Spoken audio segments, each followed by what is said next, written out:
नमस्कार, एक बार फिर आप सभी का स्वागत है आज के हमारे इस एपिसोड में। और उम्मीद करता हूँ आप स्वस्थ होंगे।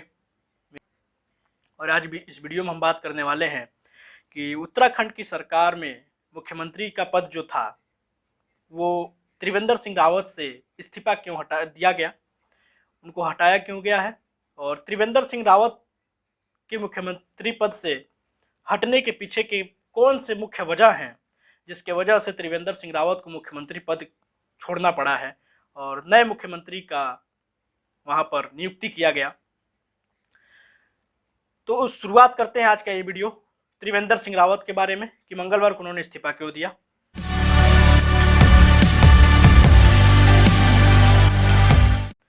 तो जैसा कि हम जान रहे हैं कि मंगलवार को उत्तराखंड के जो सीएम थे यानी कि त्रिवेंद्र सिंह रावत वो अपना इस्तीफा दे देते हैं। उसकी कुछ मुख्य वजह ये थी कि लोगों का आरोप है कि वो अफसरशाही चल पड़ी थी और अफसरशाही की वजह से उनको अपना ये मुख्यमंत्री का पद गंवाना पड़ा था। कार्यकर्ताओं से मिलने के लिए रावत के पास भी समय नहीं था। सीएम के इर्द गिर्द अगर हम बात करें तो 2 आईएएस ऑफिसरों का रहना और उन्हीं 2 आईपीएस ऑफिसरों की वजह से मुख्यमंत्री पद का चले जाना ये सबसे बड़ा एक कारण है। कौन से थे वो 2 आईएएस ऑफिसर, उनके बारे में हम बात करेंगे। तो उत्तराखंड में त्रिवेंद्र सिंह रावत ने मंगलवार को अपने पद से इस्तीफा दे दिया। अफसरशाही की वजह से उनको अपनी ये कुर्सी गंवानी पड़ी है। बीजेपी विधायकों और बीजेपी कार्यकर्ताओं में भी रोष था।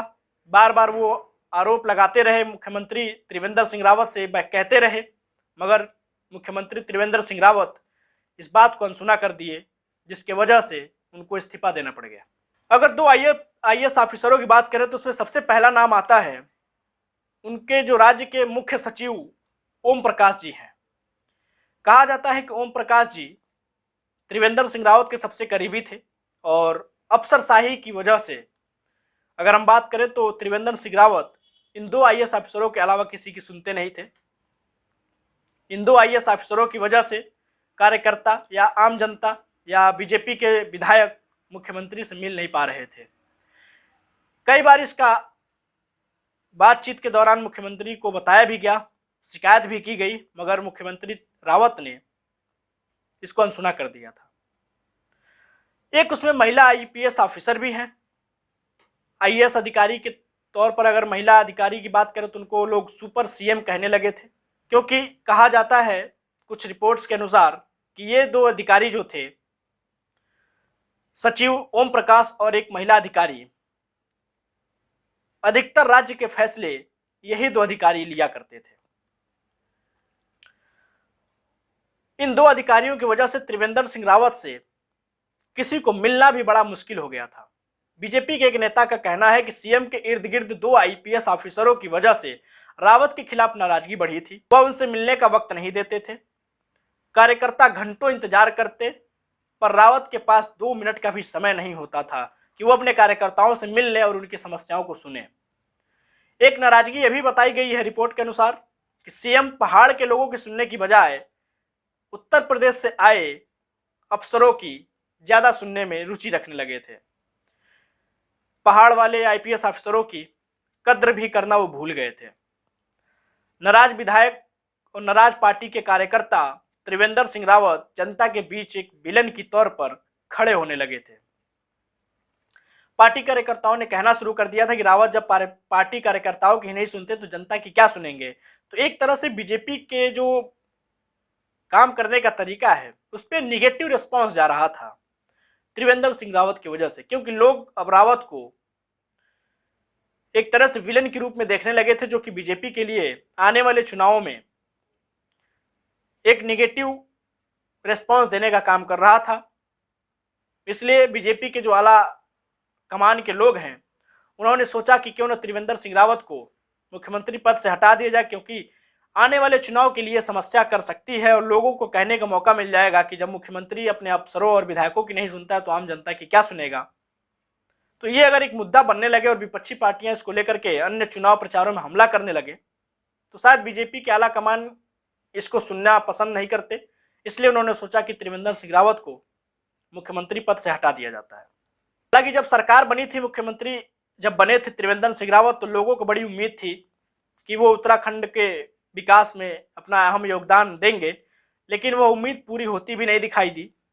और युवाओं को रोजगार के मौके बढ़ाने की उम्मीद थी, लेकिन इस पे भी कुछ खासा काम नहीं हुआ। हालांकि बीजेपी की सरकार अन्य राज्यों में भी है और वहां पर भी आज भी बेरोजगारी के आंकड़े जो हैं वो बढ़ते चले जा रहे हैं।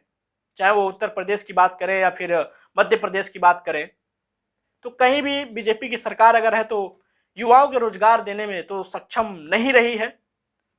उत्तर प्रदेश का अगला चुनाव 2022 में होना है, मगर अब तक ज्यादा से ज्यादा नौकरियां देने का जो वादा था वो अब तक पूर्ण होता नहीं दिखाई दे रहा, यानी कि पूरा नहीं किया गया योगी सरकार के द्वारा। तो ठीक उसी तरह से उत्तराखंड में भी वादे तो किए गए, मगर उन वादों को पूरा नहीं किया गया, यानी कि नौकरी की भी तलाश में युवा आज भी भटकते रहे हैं।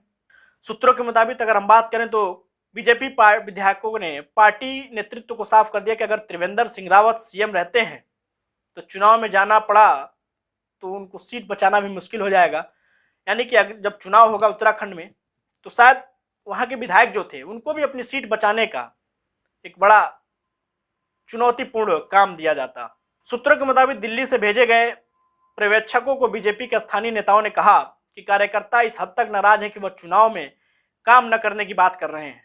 यानी कि अगर कार्यकर्ता चुनाव के दौरान काम नहीं करेंगे तो किसी भी पार्टी को जीतने का जो रास्ता होता है वो बेहद मुश्किल हो जाता है। तो इसलिए पार्टी के जो जान कार्यकर्ता होते हैं अगर वही अपने काम को करने से मना कर दें और उसके चलते किसी भी पार्टी को इतना बड़ा अगर झटका लगता है कि अगला चुनाव हार जाए, तो उससे बेहतर है कि शायद एक बलिदान दे दिया जाए, मुख्यमंत्री को हटा दिया जाए। तो शायद बीजेपी ने यही सोच करके त्रिवेंद्र सिंह रावत को हटा करके और तीरथ सिंह रावत को मुख्यमंत्री पद पर काबिज कर देते हैं। रावत के करीबियों ने कहा कि पार्टी के भीतर आंतरिक गुटबाजी की वजह से रावत की कुर्सी गई, वह किसी भी तरह से उन्हें हटाने की कोशिश में लगे थे। इसके लिए कई तरह की बातें की गई। एक नेता ने कहा कि पार्टी के भीतर ही ब्राह्मण लांबी भी रावत को हटाने के लगातार काम कर रही थी। बीजेपी के सीएम त्रिवेंद्र सिंह रावत अब वो पूर्व सीएम हो चुके हैं और नए सीएम तीरथ सिंह रावत को नियुक्त कर दिया गया है। तीरथ सिंह रावत अब नए मुख्यमंत्री के तौर पर शपथ भी ले चुके हैं और लोगों के अंदर एक नई उम्मीद जगी है उत्तराखंड में कि शायद त्रिवेंद्र सिंह रावत तो विकास नहीं कर पाए, मगर तीरथ सिंह रावत वो काम करके दिखाएंगे जो पूर्व सीएम नहीं कर पाए। तो लोगों को उम्मीदें हैं, क्या तीरथ सिंह रावत उत्तराखंड का चौमुखी विकास कर पाते हैं या फिर त्रिवेंद्र सिंह रावत की तरह से ही वो भी कार्यकाल चलाते हैं, ये देखने वाली बात होगी। तो ये थी आज की कहानी कि क्यों सीएम त्रिवेंद्र सिंह रावत को अपनी कुर्सी गंवानी पड़ी। उम्मीद करता हूँ ये वीडियो आपको पसंद आएगा तो आप इस चैनल को सब्सक्राइब भी करिएगा, वीडियो को शेयर करिएगा। फिर मिलेंगे किसी नई कहानी के साथ, किसी नई खबर के साथ। तब तक अपना और अपनों का ख्याल रखिएगा। नमस्कार, जय हिंद।